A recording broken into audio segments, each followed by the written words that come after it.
क्रांतीवीर welcome करतो आपल्या study with क्रांतीवीर YouTube चॅनलवर. आज 28 मार्च 2024 पर्यंत जे नॅशनल आणि इंटरनॅशनल घडामोडी घडल्या त्यातील काही महत्त्वाचे प्रश्न या व्हिडिओमध्ये आपण बघणार आहोत. चला तर सुरू करूया. प्रश्न पहिला आहे, चंद्रयान 3च्या लँडिंग साईटला आंतरराष्ट्रीय खगोलशास्त्रीय संघाची मान्यता देण्यात आली. त्याचे नाव काय आहे? त्याचे नाव आहे ऑप्शन सी, शिवशक्ती पॉइंट असे चंद्रयान 3च्या लँडिंग साईटला नाव देण्यात आले आहे.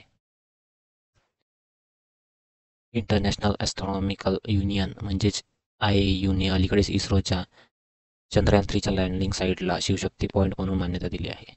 26 ऑगस्ट 2023ला पंतप्रधान नरेंद्र मोदी यांनी चंद्रयान 3च्या लँडिंग साईटला शिवशक्ती पॉईंट असे नाव दिले होते.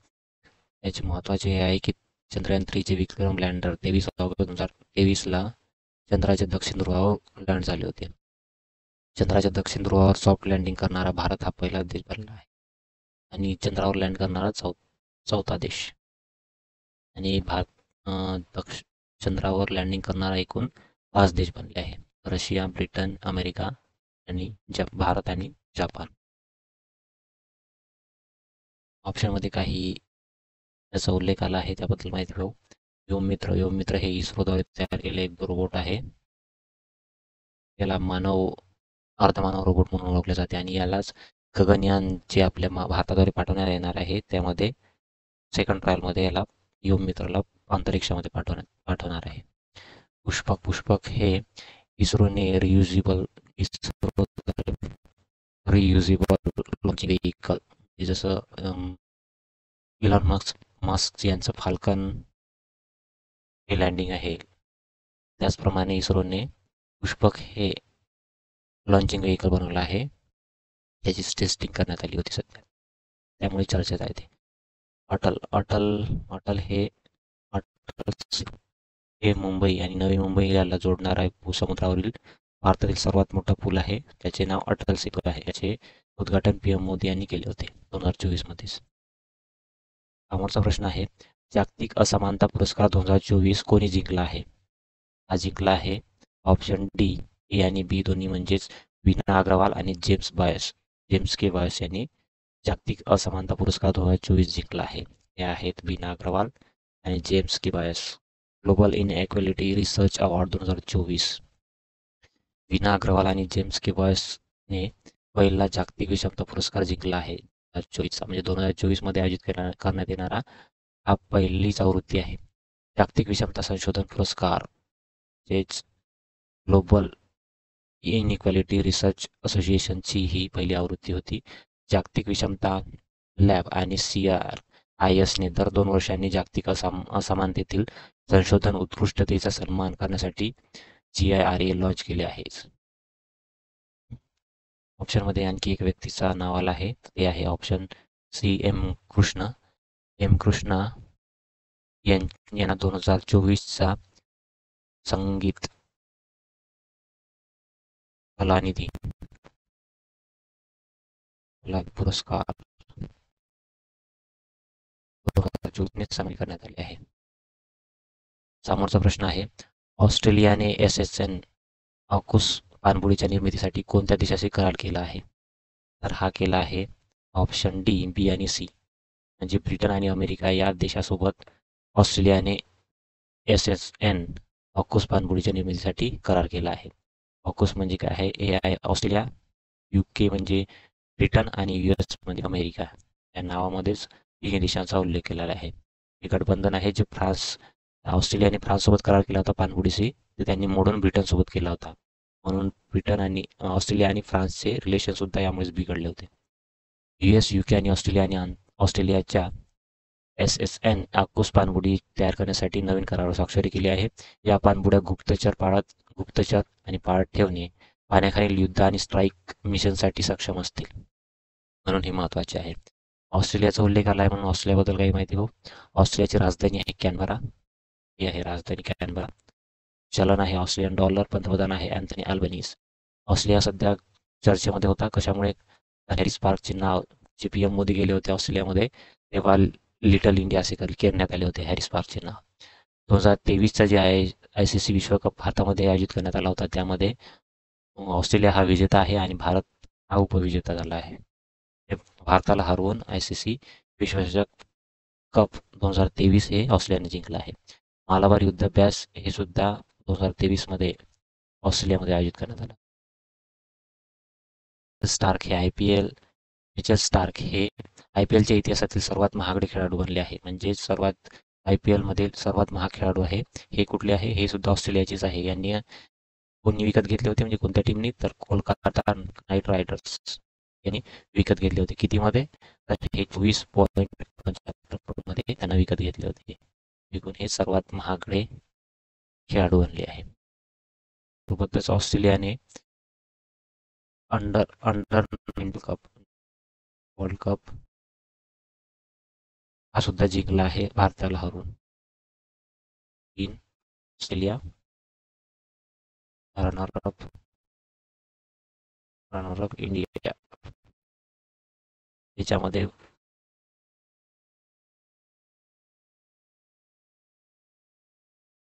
एक भारत राहिला आहे. तर भारताने सध्या चर्चेत असलेला डोर्नियर विमान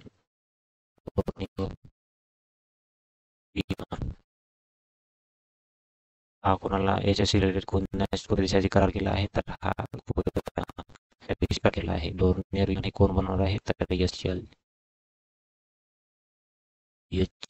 हिंदुस्तान एरोनॉटिक्स लिमिटेड हे बनवणार आहे डोर्नियर विमान. समोरचा प्रश्न आहे, पॉइंट निमो या दुर्गम समुद्रातील पॉइंटवर पोहोचणारी पहिली व्यक्ती कोण बनली आहे? हे समुद्रामधील असा एक पॉइंट आहे जे आतापर्यंत कोणीच गेले नाही. त्याच्या पॉइंटचे नाव आहे पॉइंट निमो. या पॉइंटवर आता कोण गेले आहे? तर हे गेले आहे ऑप्शन सी, क्रिस ब्राउन हे या पॉइंटवर गेणारे ब्रिटिश एक्सप्लोरर आहे. ब्रिटनचा क्रिस ब्राउन यांनी पॅसिफिक महासागरातील दुर्गम सागरी दुवा पॉइंट निमोवर पोहोचणारा इतिहासातील पहिला व्यक्ती बनला आहे. पॉइंट निमो हे न्यूझीलंडच्या पूर्वेस दक्षिण प्रशांत महासागरात स्थित आहे. म्हणजे हे जे आहे हा पॉइंट आहे तो न्यूझीलंडला लागून देश आहे. साऊथ पॅसिफिक म्हणजे दक्षिण पॅसिफिक महासागरामध्ये हा पॉइंट आहे. पॉइंट निमो हा दक्षिण पॅसिफिक महासागरातील एक काल्पनिक बिंदू आहे जो जमिनीपासून खूप दूरवर आहे. त्यामुळे हा चर्चेत आहे सध्या. ऑप्शनमध्ये काही व्यक्तींचा उल्लेख आला आहे त्याच्याबद्दल माहिती पाहू. मिहिर सेन हे इंग्लिश चॅनल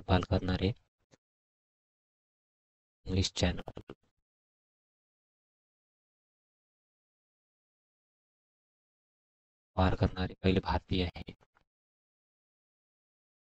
ओलेगन कोनोनेंको हे यांनी रेकॉर्ड बनवला आहे की अंतराळामध्ये सर्वात जास्त दिवस राहण्याचा रेकॉर्ड त्यांच्या नावावर बनलेला आहे.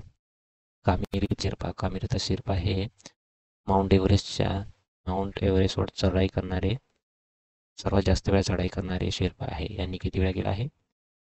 28 वेळा माउंट एव्हरेस्टवर. समोरचा प्रश्न आहे, इंग्रजीत अनुवादित फुलबहादूर या पहिल्या मगही कादंबरीचे मूळ लेखक कोण आहे? तर हे आहे ऑप्शन बी, जयनाथपती हे फुलबहादूर या कादंबरीचे पहिले लेखक आहे. मूळ लेखक जयनाथपती. फुलबहादूर ही पहिली मगही कादंबरी आहे जिचे इंग्रजीत भाषांतर अभय के यांनी केले आहे. 19 ते 21 मार्च 2024 रोजी दुबरीगड विद्यापीठ आंतरराष्ट्रीय साहित्य महोत्सवामध्ये हे लॉन्च करण्यात आले आहे. ही कादंबरी फुलबहादूर मूळ जयनाथपती यांनी लिहिलेली.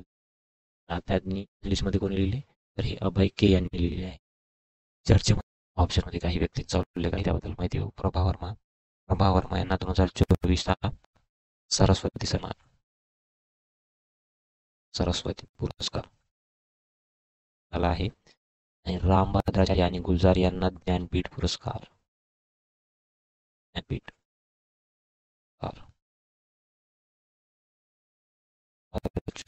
सन्मानित आहे राम भद्राचार्य आणि गुलजार यांना.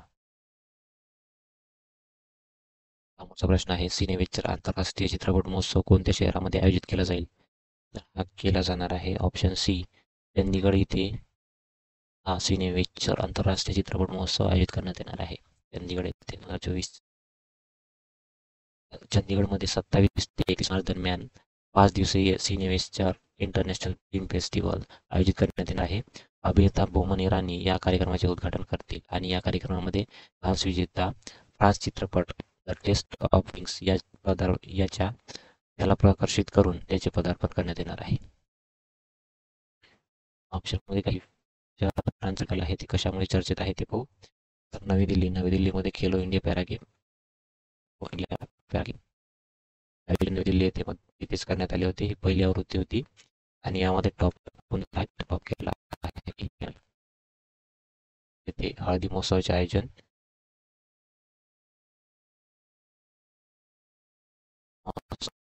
मुंबई येथेमध्ये हळदी महोत्सवाचे आयोजन येथेच करण्यात आले होते. चंदीगडमध्ये त्याच्यामध्ये होतं काय तर हे वायुसेनेचे पहिले विरासत केंद्र आहे. वायुसेना एअरफोर्स वायुसेनेचे विरासत केंद्र उद्घाटन ने राजनाथ सिंग यांनी केले होते. रक्षामंत्री राजनाथ सिंग यांनी केले होते.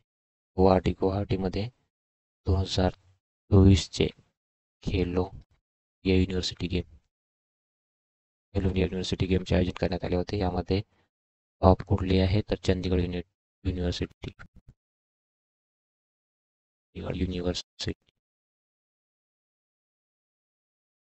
टॉप केली.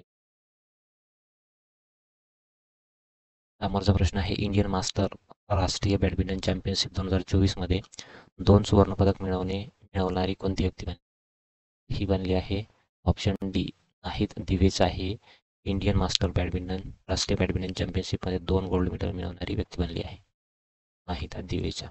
महाराष्ट्राच्या नाहिदा दिवेताने पंचकुला येथील युनेक्स समितीच्या 46व्या इंडियन मास्टर्स राष्ट्रीय बॅडमिंटन चॅम्पियनशिप 2024 मध्ये 2 सुवर्णपदक मिळवली आहे. तिने कोणाला हरवले तर हरियाणाच्या सुनीता सिंग पवनारचा पराभव करून महिलांच्या 50 एकेरीची अंतिम फेरी जिंकली आहे.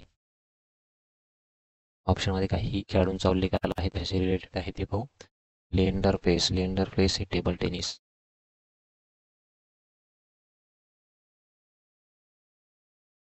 खेळाशी संबंधित आहे. नीरज चोप्रा या खेळाशी संबंधित आहे. त्यांच्या सन्मानार्थ 7 ऑगस्ट 5 दिवस साजरा केला जातो. पंकज अडवाणी हे या खेळाशी संबंधित आहे. समोरचा प्रश्न आहे कोणत्या संस्थेने अलीकडेच सक्षम ॲप लॉन्च केले आहे. हे केले आहे ऑप्शन ए निवडणूक आयोगाने सक्षम ॲप लॉन्च केलेले आहे. दिव्यांगजनासाठी म्हणजेच जे अपंग आहे त्या व्यक्तींसाठी हे ॲप लॉन्च केले आहे. 85 वर्षावरील मतदार आणि 40% बेंचमार्क अपंगत्व आलेल्या व्यक्तीला घरबसल्या मतदान करू शकतात. त्यामुळे हे ॲप लॉन्च केले आहे. तसेच निवडणूक आयोगाने जाहीर केले आहे. अपंग व्यक्ती आणि वृद्धांसाठी मतदान यंत्रणा वाहतुकीची सुद्धा व्यवस्था करत आहे. 2024 होणार आहे. तिच्या क्रमांकाची आहे तर 17 क्रमांकाची लोकसभा निवडणूक आहे. त्यामध्ये काही संस्थांचा उल्लेख आला आहे त्याबद्दल माहिती पाहू. नीती आयोगाचे अध्यक्ष कोण असतात तर PM असतात. उपाध्यक्ष कोण आहे तर सुमन बेरी. CEO कोण आहे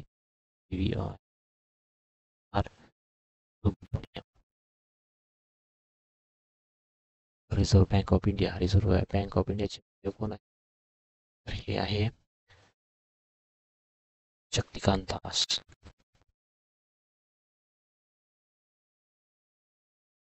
चर्चेमध्ये काय होते रिझर्व्ह बँक सध्या कारण की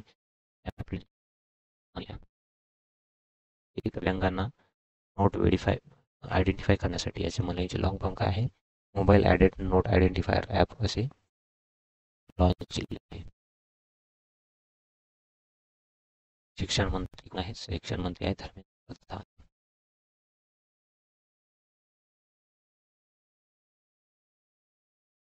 निवडणूक आयोगाबद्दल माहिती हो जी स्थापना झाली 25 जानेवारी 1950 रोजी म्हणून 25 जानेवारीला वोटर डे साजरा केला जातो.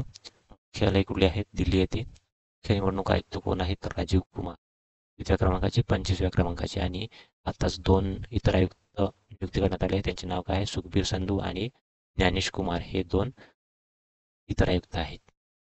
पॅरा तिरंदाजी आणि अर्जुन पुरस्कार विजेते शीतला देवी यांना भारतीय निवडणूक आयोगाने राष्ट्रीय अपंगत्व आयकॉन बनवले आहे. निवडणूक आयोगाने केवायसी ॲपवर केवायसी तर लॉन्च केलेले आहे. भारतीय निवडणूक आयोगाचा संविधानामध्ये कोणत्या कलमामध्ये उल्लेख आहे? तर 324 ते 329 या कलमामध्ये भारतीय निवडणूक आयोगाचा उल्लेख करण्यात आला आहे. हा प्रश्न आहे. भारतीय नौदलाने हिंदी महासागरात सुरू केलेल्या ऑपरेशनचे नाव काय आहे?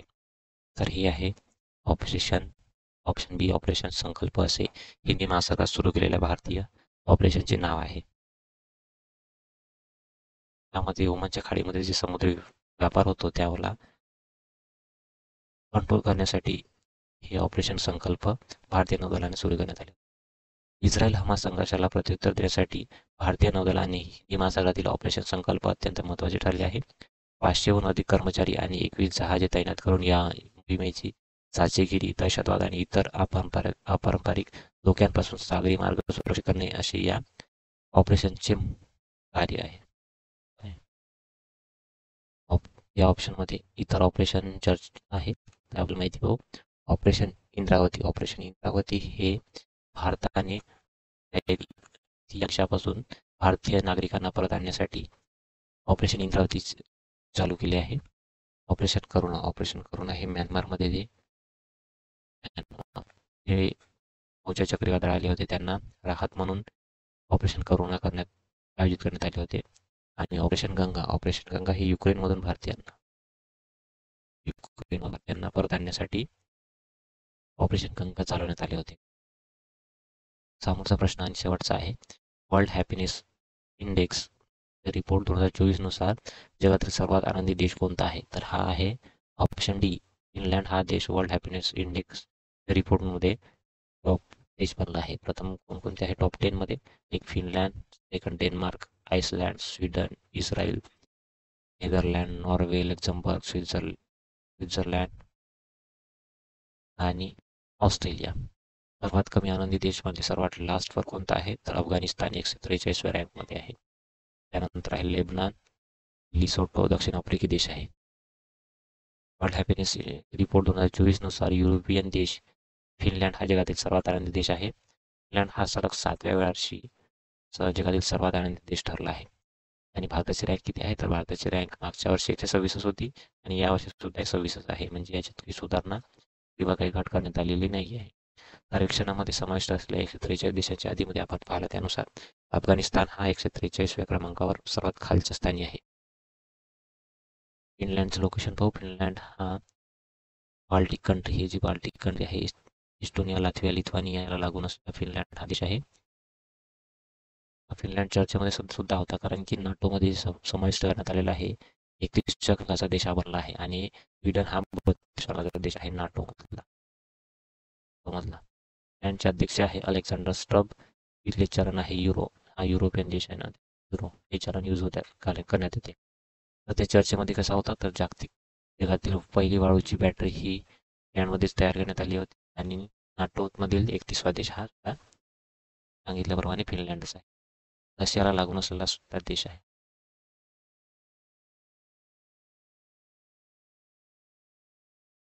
ऑप्शन काही देशांचा उल्लेख आला आहे त्याबद्दल माहिती. आइसलँड हा इंडेक्समध्ये टॉप करणारा देश आहे. आणि भारताची रँक यामध्ये किती आहे? ती टॉप केले आहे. तर फ्रीडम इंडेक्समध्ये टॉप केले आहे. आणि भारताची रँक किती आहे? तर भारताची रँक 41वी आहे. डेन्मार्कने कशामध्ये टॉप केले आहे? तर ते आपण पाहिलं होतं भ्रष्टाचार यामध्ये टॉप करणारा म्हणजे कमी भ्रष्टाचार असणारा डेन्मार्क हा देश आहे. आणि सर्वात जास्त भ्रष्टाचार होणारा देश कोणता आहे? तर सोमालिया हा देश आहे. भारताची रँक यामध्ये किती आहे? भारत आहे 23व्या क्रमांकावर. आधीच्या व्हिडिओमध्ये विचारलेला प्रश्न होता, भारतातील पहिली सरकारी मालकीची OTT प्लॅटफॉर्म सी स्पेस कोणत्या राज्याने सुरू केले आहे? हे केले होते कोणी? तर ऑप्शन सी केरळ या राज्याने भारतातील पहिले सरकारी मालकीचे OTT प्लॅटफॉर्म सी स्पेस सुरू केले होते? हा होमवर्कसाठी प्रश्न आहे. या प्रश्नाचे उत्तर कमेंट बॉक्समध्ये द्या. भारतातील पहिले महिला धोरण राबवणारे राज्य कोणते आहे, ज्यांनी काही दिवसाआधीच 4थे महिला धोरण लागू केले आहे? Thanks for watching. व्हिडिओ आवडल्यास व्हिडिओला लाईक करा, चॅनलवर नवीन असेल तर चॅनलला सबस्क्राईब करा आणि व्हिडिओ मित्राला शेअर करा.